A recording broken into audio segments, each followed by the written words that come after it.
de transporte en nuestra provincia data del año 1935. ¿En qué nos puede influir a nosotros los ciudadanos santafesinos que haya una ley que prácticamente es obsoleta? Y más adaptándose a las rutas, a los automóviles actuales y hasta los ciudadanos. Está con nosotros el diputado Roy López Molina. ¿Cómo te va, Roy? Buenas tardes. ¿Qué tal? ¿Cómo estás?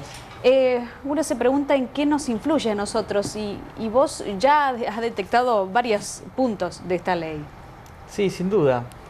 No hay forma de que una ley que tenga casi 100 años no te influya. Y lo vimos cuando en el mes de febrero hubo ese accidente fatal cerca de la ciudad de Rosario, cuando dos colectivos de la empresa Monticas chocaron de frente. Y cuando uno fue a ver cómo era el régimen de regulación, de obligaciones de esas empresas, se encontró con esto, con una ley que tiene casi 100 años, que evolucionaron los autos, los colectivos, las tecnologías, y seguimos teniendo una ley que ya no está a la altura de las exigencias del 2017. Entonces nosotros, después de que sucedió ese hecho, le dimos un tiempo al gobernador a que cumpla con su palabra de enviar un nuevo proyecto de ley de transporte interurbano para Santa Fe. Como los meses pasaban y eso no se cumplía, decidimos nosotros presentar un proyecto que busque instalar de vuelta la discusión de qué modificaciones tenemos que hacer para tener un transporte público interurbano de calidad, eficiente, que cumpla horarios y sobre todo que garantice seguridad. Danos un ejemplo, Roy. En aquel accidente, ¿cómo quedaron desprotegidos los ciudadanos? ¿Qué pasó? Que la ley, digamos, no nos estaba amparando ni a las personas que conducían, ni a los que se transportaban y demás. Algo fundamental, si vos sos una empresa que tiene la concesión de un servicio vital, como es llevar a santafesinos de su ciudad a su trabajo, de su ciudad a su escuela, o de su escuela y su trabajo a su casa de vuelta, tenés que tener muchas obligaciones a tu cargo, sobre todo las que hacen a la seguridad de aquellas personas que transportas. Y eso hoy no existe en Santa Fe, porque esa ley no las contempla abierta y concretamente cuáles son las obligaciones, los deberes que esa empresa que ofrece ese servicio de transporte tiene que tener a cargo. Y las consecuencias después llegan. Desde lo más básico que es tener un asiento cuando te subís a un colectivo. ¿Sabés lo que pasaba en muchos de estos tramos interurbanos? El colectivo salía con el número reglamentario de pasajeros. La autoridad chequeaba que ese número de pasajeros era el correcto, hacía 2 cuadras y en una parada ilegal, por así llamarla, cargaba el resto de los pasajeros, que iban todos apretados como en una lata de sardinas para llegar a su destino. Eso pasa no puede mucho en las pasar localidades más. Del interior. Mucha gente parada que junta de localidad en localidad, de pueblo en pueblo. Sí, por eso es el transporte interurbano el que nosotros estamos regulando con esta ley provincial, no el transporte, el colectivo hacia el interior de las ciudades, Ciudad de Rosario, Ciudad de Santa Fe. Este es el que conecta las distintas ciudades o comunas de la provincia, donde las obligaciones que tienen que estar específicamente establecidas, porque si no, los accidentes ocurren como pasó en febrero de este año. Bien, y más allá de eso, que es lógico, porque se ve, yo uso muchísimo el medio colectivo para unir ciudades chicas, para trabajar, y lo veo cotidianamente. Más allá de eso, ¿cómo piensan ustedes que esto se va a adaptar? Porque me parece que la infraestructura de caminos no está adaptada a la cantidad de medios de transporte que circulan por las rutas de los pueblos dentro de una misma provincia. Claro que hay un contexto que te puede dar más seguridad o menos seguridad. Y que vos tengas rutas sin marcar, eso es con normal. baches que parecen cráteres, Sí. Eso hace que vos tengas un camino que probablemente tenga menos condiciones de seguridad. Eso se resuelve haciendo obra pública. Y nosotros en Santa Fe sufrimos lo que es la falta de obra pública. En el 2014, en función de lo que vos decías, llegamos a tener récords de accidentes de tránsito fatales en Santa Fe, récords a nivel nacional por el estado de las rutas. Entonces, eso, ¿cómo se empieza a salvar? A partir de invertir la plata que todos los santafesinos pagamos en impuestos, en rutas, en autovías, en autopistas. Las que son provinciales, la provincia, haciendo dobles trazas, banquinas, señalizando, iluminando, y las que sean nacionales a cargo del gobierno nacional. Pero después tenés las condiciones de seguridad del transporte que va por esas rutas. Claro. Y fíjate vos que la pericia del accidente de Monticas en febrero indicaba que las ruedas estaban lisas completamente, Gastadas. vencidas, y por eso una estalló, perdió la dirección el conductor y chocó de frente contra otro de la misma empresa. Fíjate cómo muchas veces el destino tiene esas formas de marcarnos lo que estamos haciendo mal de una manera casi sanguinaria.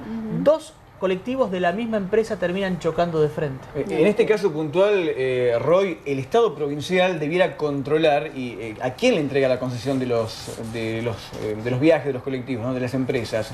¿Esta nueva ley va a contemplar que el Estado revise bien antes de entregar una concesión a la empresa? Sí, y es buena... Porque hay responsabilidades compartidas, una falta de control por parte del Estado, hay un organismo que lo debiera hacer, y por otro lado el privado que tiene la concesión y que funciona con las ruedas lisas. Es muy bueno aclararlo porque esto de tener una ley vieja y cómo nos influye, hoy todas las concesiones de tramos de transporte interurbano en Santa Fe son concesiones a dedo. Apa. Es lo que se llama... ¿Montica llegó a dedo a Es lo que esa se llama concesión? un permiso precario. Quiere decir, no existe un proceso transparente de licitación pública ¿Y de inspección? donde todas las empresas que se presentan compiten y la que mejores condiciones presenta para prestar el servicio es la que gana. Acá, porque falta ese marco regulatorio, legislativo, ordenado, todas las empresas tienen estos permisos precarios. ¿Qué significa el permiso precario? Yo como Estado te exijo poco a vos que prestás el servicio, porque sé que en cualquier momento te lo puedo quitar. Y vos como empresario cumplís poco, porque además sabés que yo en cualquier momento te puedo quitar esa concesión. Entonces ni siquiera te incentivo a que vos inviertas. Nuestro proyecto cambia el sistema y dice, la regla del transporte público interurbano es la licitación pública, que eso garantiza transparencia, competencia y posibilidades de control, y después de control de la ejecución de ese contrato, llegándonos incluso a su caso a la caducidad de esa concesión. Claro, yo me quedé pensando en lo que acabas de decir, ¿no? Me parece que la ley actual entonces no contempla el control del Estado hacia las empresas concesionadas. Es casi minúsculo el control del Estado porque no tenés establecidas claramente cuáles son las obligaciones de los O sea, concesionarios. es legal entregar un permiso precario, una habilitación precaria. Un permiso- No es ilegal. Está contemplado como posibilidad, pero nunca puede ser la Claro. regla, tiene Claro. que ser la excepción. Está bien. Un permiso precario se puede llegar a otorgar en una situación de emergencia que vos tenés que cubrir una falencia, entonces decís, yo no puedo pasar por un proceso que me pueda llevar varios meses como una licitación pública, entonces lo otorgo de manera transitoria, temporaria, pero no puede ser que en Santa Fe eso que debería ser excepción se transformó en la regla. Roy, bueno, estamos hablando de esta ley del año 1935, acabas de dar dos ítems obsoletos como por ejemplo la licitación no transparente, la poca seguridad para los pasajeros y para los choferes también de los colectivos. ¿Cuáles son otros ítems que considerás obsoletos en esta antigua ley y que propones cambiarlos? Hay varios más para mencionar, pero uno importante que se relaciona con lo que venimos charlando es el régimen de sanciones. Porque hablamos de cómo se otorgan las concesiones, qué pasa en un incumplimiento. Hoy tenés un régimen de sanciones poco claro, donde en definitiva al concesionario, al empresario, no le influye demasiado la sanción que vos les aplicás. Nosotros en el proyecto establecemos 3 tipos de sanciones.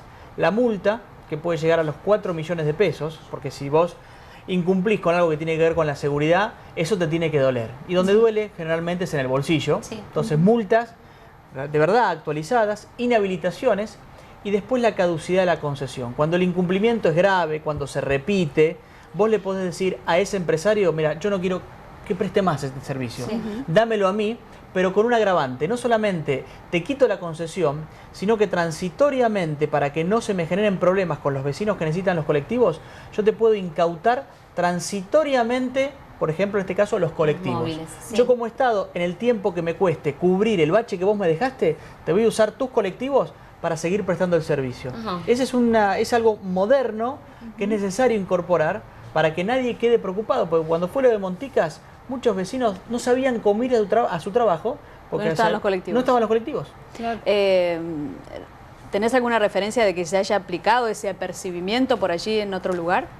Esto de tomar el colectivo por más que se termine la concesión. Nosotros tomamos de varias provincias modelos de leyes de transporte Sí. y las incorporamos.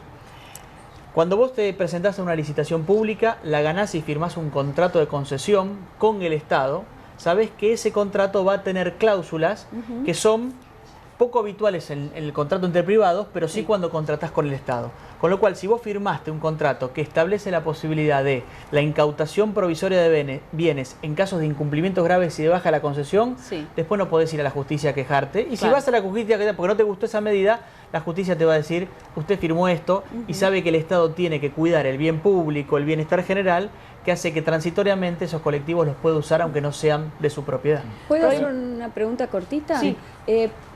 Esta ley, este proyecto nuevo, ¿implica también el control justamente de choferes vencidos en horas y de la revisión técnica vehicular exacta en el momento que se debe hacer para evitar, por ejemplo, gomas lisas? Sí, esa es una columna del control. Vos para empezar a ejercer un mejor control tenés que tener bien claro cuáles son las reglas de juego.